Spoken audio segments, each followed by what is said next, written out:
नमस्कार, आप देख रहे हैं नेशनल वॉइस। मैं हूं आपके साथ श्रेया सिंह। एक पत्रकार की हत्या लोकतंत्र के चौथे स्तंभ की हत्या है, यानी कि पूरी पत्रकारिता की हत्या है। हाल ही में गाजियाबाद के पत्रकार विक्रम जोशी की हत्या का मामला बहुत ही गंभीर है, जिनकी हत्या बदमाशों ने उनकी बेटी की आंखों के सामने कर दी। ऐसे कई पत्रकार हैं जिनकी हत्या उनकी पत्रकारिता के कारण कर दी गई।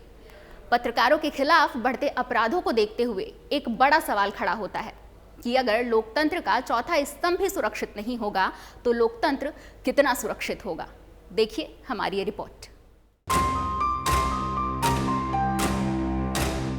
हर साल दुनिया भर में न जाने कितने पत्रकारों को मौत के घाट उतार दिया जाता है और इन पत्रकारों पर हमला और उनकी हत्या के मामलों में सरकारी एजेंसियां, नेता, छात्र संगठनों के नेता, आपराधिक गैंग से जुड़े लोग और स्थानीय माफिया शामिल होते हैं। लेकिन हैरान करने वाली बात यह है कि जो जनता की आवाज बनता है, उसी की हत्या होने पर सब चुप्पी साध लेते हैं। पत्रकारों की हत्या और उन पर हमले के दोषी पुलिस की खस्ताहाल जांच की वजह से बच जाते हैं। एक रिपोर्ट के मुताबिक सिर्फ भारत में ही 2014 से 2020 के बीच 27 पत्रकार मारे गए। वहीं साल 2018 में 248 पत्रकारों को कैद कर लिया गया और 2020 में 64 पत्रकार ऐसे हैं जो लापता हैं।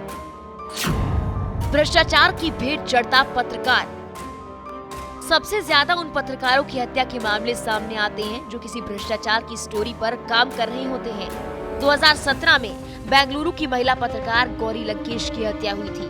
गौरी बहुत तेज तर्रार पत्रकार थी जो भ्रष्टाचार के खिलाफ लगातार काम करती रहती थी, साथ ही साथ सांप्रदायिकता पर भी काम कर रही थी।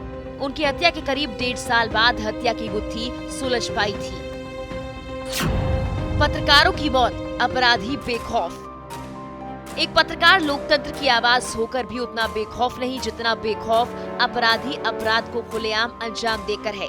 20 जून को उन्नाव जिले में पत्रकार शुभम मणि त्रिपाठी की दिन दहाड़े गोली मारकर हत्या कर दी गई। बदमाशों ने बीच चौराहे पर पत्रकार पर 3 गोलियां चलाई और मौके से फरार हो गए।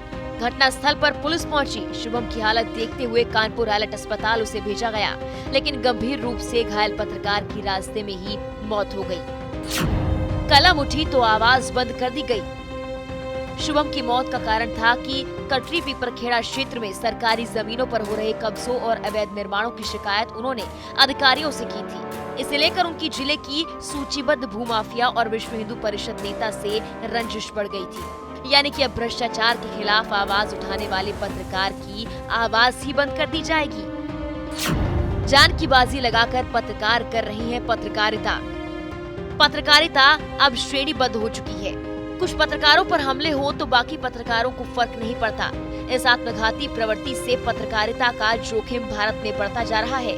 पत्रकारिता इसलिए लहूलुहान है, किसी को किसी के मरने से कोई परवाह नहीं।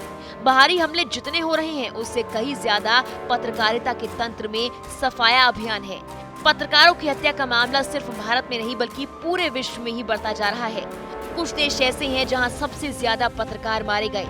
उन देशों में सबसे पहला नाम अफगानिस्तान का है, जहां इस साल 13 पत्रकारों की हत्या अब तक हो चुकी है। इसके बाद मैक्सिको में 13, भारत में 7, अमेरिका में 6, सीरिया में 5 और पाकिस्तान में 4 पत्रकार मारे जा चुके हैं। आपको बता दें, पिछले 23 साल में पूरी दुनिया में 1928 पत्रकारों की हत्या हो चुकी है। अपराधों के खिलाफ बोलने वाले पत्रकार आखिर कब तक अपनी जान की बाजी लगाते रहेंगे? कौन लेगा पत्रकारों की सुरक्षा की जिम्मेदारी? Special desk, national voice.